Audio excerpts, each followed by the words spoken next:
Hello everyone, welcome back to our channel. Most people think using a phone too much is just a bad habit, something small, something easy to fix later. But the truth is much more serious. Phone addiction is not just a habit, it is a silent destruction happening inside your life every single day. It doesn't hit you suddenly. It doesn't break you in one moment. It works slowly, quietly, and that is what makes it dangerous. Every day, without noticing, it is taking something from you. First, it steals your focus. You sit down to do something important, but your mind keeps jumping. Then it steals your sleep. You say, just a few minutes, and suddenly it becomes 1 hour, 2 hours, late into the night. Then it steals your energy. You wake up tired, even if you didn't do real work. And slowly, it starts stealing something deeper, your confidence. Because deep inside, you know you are wasting time, but you feel unable to stop. And the most dangerous part is this. It doesn't stop at you. It spreads into your relationships. You sit with people, but you are not really there. You hear, but you don't listen. You look, but you don't see. Over time, connection becomes weaker, and silence becomes normal.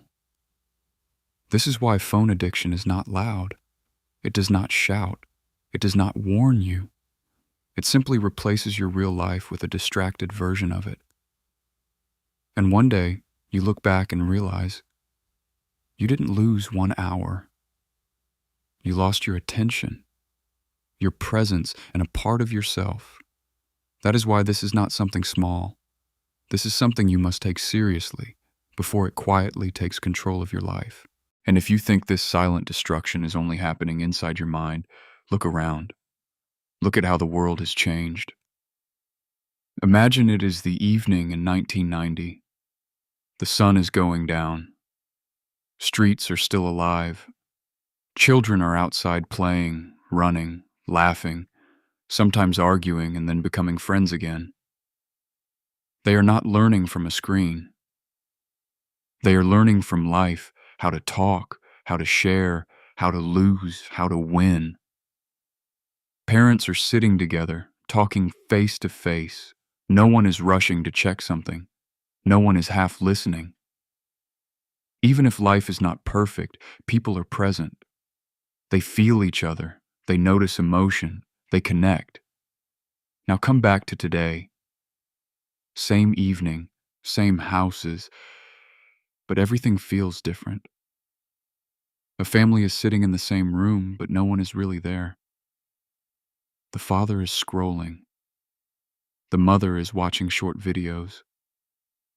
The teenager is lost in a game. And the youngest child is crying until someone hands over a phone to make the noise stop.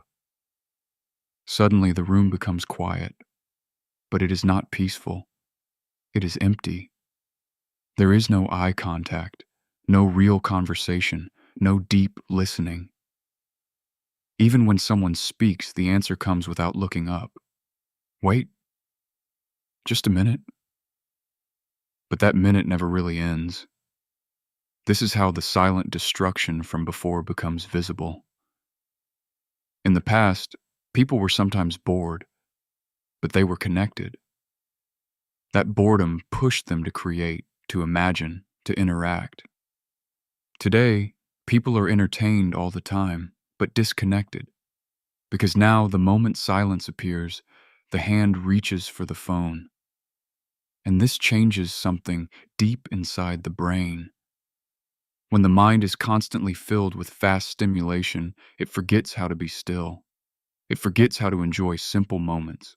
It forgets how to focus on one thing, one person, one conversation.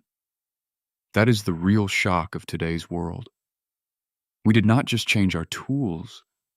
We changed how we live, how we feel, and how we connect. And if this continues, the danger is not only losing time, the danger is losing what makes us human. And when you look deeper into this disconnection we talked about, you start to see the real cause. It is not just the phone in your hand. It is what the phone is doing to your brain. Because the truth is, your brain is not weak. It is simply being trained. Every time you scroll, every time you watch one more video, every time you check your phone without thinking, something is happening inside you. Your brain is learning. It is learning that this small action gives you a quick feeling of pleasure, a small reward. And your brain likes rewards. That is how humans are designed. But here is where it becomes dangerous. In real life, rewards come slowly. You study, and after time, you improve. You work, and after effort, you succeed. You build relationships, and after patience, you feel connection. Real life is slow, but meaningful. Your phone is the opposite. It gives you fast rewards. One video, then another. One message, then another. One surprise, then another. Sometimes it is boring, sometimes it is exciting, and that uncertainty keeps you going. Your brain starts chasing the next feeling. Not because you need it, but because you have been trained to want it. And slowly, something changes inside you. You sit down to study, but your mind feels restless. You try to work, but your focus disappears. You want to read, but it feels too slow. You want to talk to someone, but your attention drifts away. Not because you don't care, but because your brain has forgotten how to stay. And that is a painful realization. Because deep inside, you know something is wrong. You know you are capable of more. You know you used to focus better, feel deeper, be more present. But now, even simple things feel heavy. Silence feels uncomfortable. Stillness feels boring. And your mind keeps searching for something faster, something easier, something immediate. This is not just distraction. This is a rewired brain. And the most emotional part is this. While you are chasing these small, fast rewards, you are slowly losing your ability to enjoy real life, not in one day, but little by little, until one day you realize you don't just miss your focus, you miss yourself. And when this rewired brain begins to shape your daily life, the damage does not stay inside your thoughts anymore. It starts to appear in the next generation. Because adults can feel something is wrong. Adults can question themselves, but children simply absorb what they are given. Think about what we just understood. A brain that is trained for speed, for constant stimulation, for instant reward. Now imagine that same training happening to a child whose brain is still growing, still forming, still learning what life is supposed to feel like. That is where the real danger begins. A child does not know what focus is yet. A child does not know what patience is. A child learns everything from experience, from eye contact, from voices, from touch, from real moments. But today, many of those moments are being replaced. A child cries, and instead of connection, they receive a screen. The crying stops. The house becomes quiet. It feels like a solution, but something invisible is lost. The child is not learning how to calm down through human connection. The child is learning that comfort comes from stimulation. And that difference is life-changing. Slowly, the child begins to depend on the screen, not just for entertainment, but for emotional control. And because the screen gives fast colors, fast sounds, fast rewards, the brain starts adapting to that speed. Then real life begins to feel different. Too slow, too quiet, too boring. Books feel hard. Conversations feel tiring. Sitting still feels uncomfortable. And this is where the emotional weight becomes heavy. Because from the outside, the child looks fine. Quiet. still, easy to manage. But inside, the brain is becoming restless. Anger comes faster. Patience becomes weaker. Attention becomes shorter. And something very important, real human connection, starts to fade.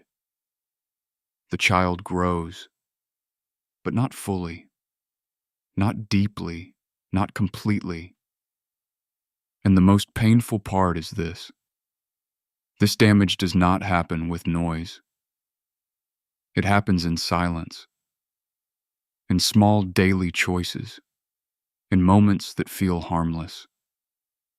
Until one day, we don't just see distracted children. We see a generation that struggles to focus, to feel, to connect, and by then, the problem is no longer small. It becomes a future we cannot ignore. And if this is what is happening to children, then we have to face an uncomfortable truth. Adults are not as different as we think. We often look at children and say, they are addicted. But the reality is, many adults are just better at hiding it. They still go to work. They still talk. They still smile. From the outside, everything looks normal. But inside, something is slowly breaking, just like we saw in children, only quieter. The focus is gone. The mind cannot stay on one thing anymore. A task begins, then a notification appears, a message, a video, a quick check, and suddenly the mind jumps again and again until the brain no longer knows how to stay still. And when the brain cannot stay, it cannot build. That is where the real damage begins. Because success in life does not come from doing many small things quickly. It comes from doing one thing deeply. But a distracted mind cannot go deep. It stays on the surface. It starts, stops, switches, delays. And at the end of the day, nothing meaningful is built. Then comes a strange feeling. You feel tired. Not from hard work, but from constant noise, from endless scrolling, from hundreds of small pieces of information entering your mind. Faces, news, opinions, jokes, problems, all mixed together. And yet, nothing real is created. That emptiness becomes heavy. And slowly, it turns into something else, anxiety. You look at other people's lives on the screen, their success, their bodies, their relationships. Even if it is not real, your brain believes it. And without saying it out loud, a quiet thought appears. I am behind. That thought stays. It grows. It steals your peace. Then something deeper happens.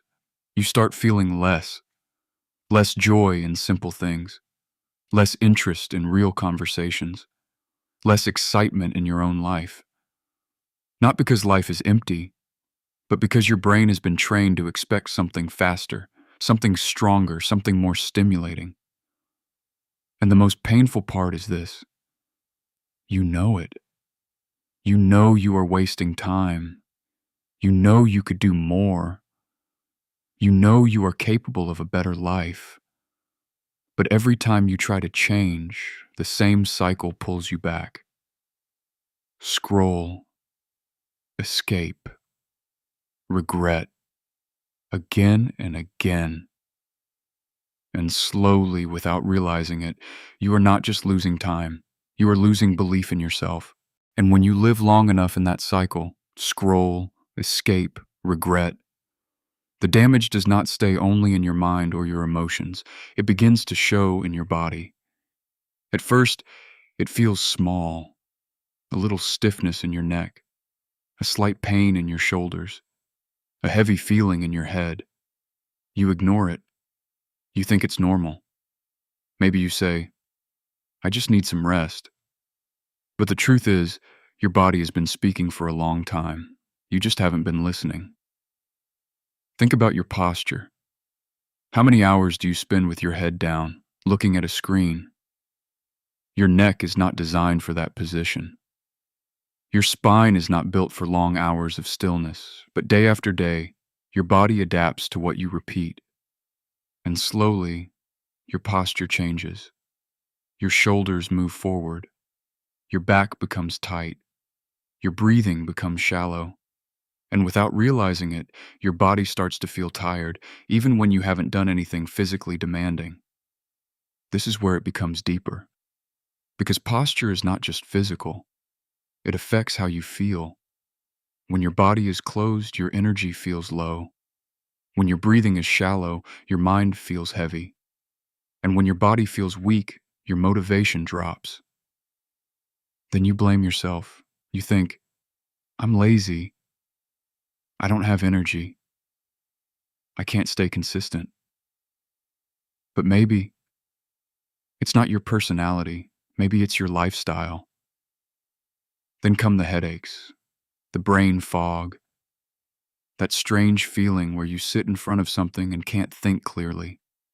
Your eyes are tired, your mind feels slow, your thoughts feel blocked, and again, you don't understand why. But it's all connected.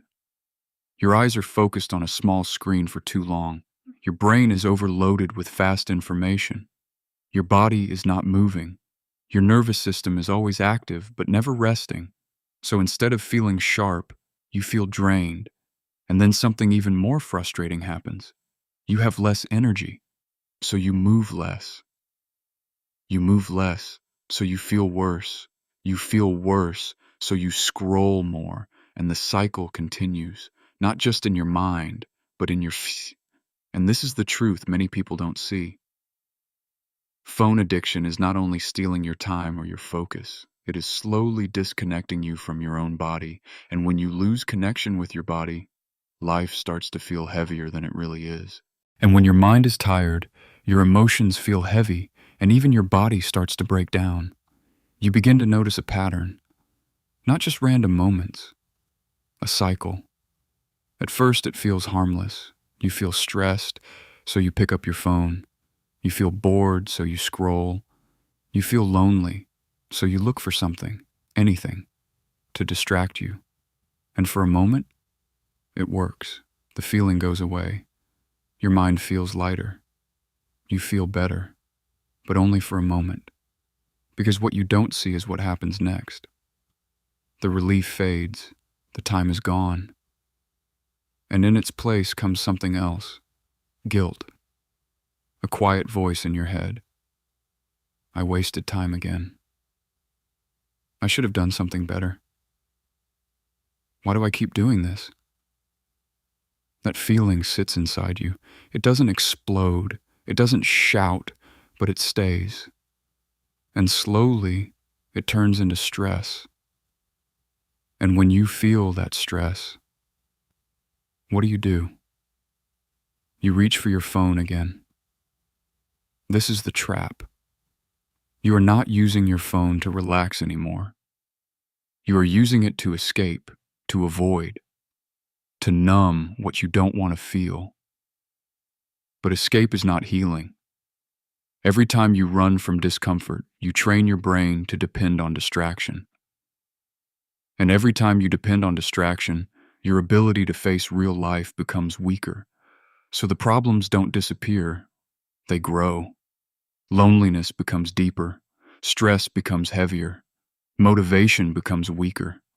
And yet, the solution you keep choosing is the same one that created the problem.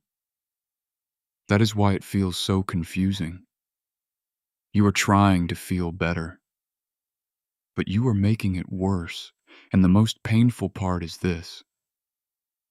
Deep inside, you know it. You know that scrolling is not giving you what you really need. You know that something is missing, something real, something deeper. But the habit is strong. The cycle is automatic, and breaking it feels uncomfortable. But here's the truth you must face. If you don't break this cycle, it will not stay the same. It will get stronger, and one day, You won't just be escaping your feelings, you will be escaping your life. And if you can see this cycle clearly, the stress, the escape, the regret, and then back again, then something important has already happened. You are no longer completely trapped. Because the moment you become aware, you have a choice. Not an easy choice, not a comfortable one, but a real one. You can continue the cycle, or you can break it. And breaking it does not start with something big. It does not require you to throw your phone away or change your entire life overnight. It starts with something much smaller, but much more powerful. Control. You take one moment in your day and you choose differently. You feel bored, and instead of reaching for your phone, you sit with the silence for a few seconds longer. You feel stressed, and instead of escaping, you take a breath. You feel the urge to scroll, and you ask yourself, why am I doing this? That small pause may feel uncomfortable. Your mind will resist. It will tell you, just one more time. But that moment, that resistance, is where your power is. Because every time you choose not to follow the automatic habit, you are training your brain again. You are telling it, I am in control. And slowly something begins to change. Your mind becomes quieter. Your thoughts become clearer. Your body starts to relax. You begin to feel things you haven't felt in a long time. Peace, presence, real attention. Life does not suddenly become perfect. Problems are still there. Responsibilities are still there. But something inside you is different. You are no longer running. You are facing. And when you start facing life instead of escaping it, everything begins to feel more real again. Conversations become deeper. Moments become more meaningful. Even simple things, walking, sitting, breathing, start to feel alive. That is what you were missing. Not entertainment, not distraction, but connection with your life, with your mind, with yourself. So don't wait for the perfect time. Don't wait until you feel ready. Start now. Because your phone is not the problem. Losing control is. And the moment you take that control back, even in the smallest way, you don't just reduce screen time. You rebuild your life.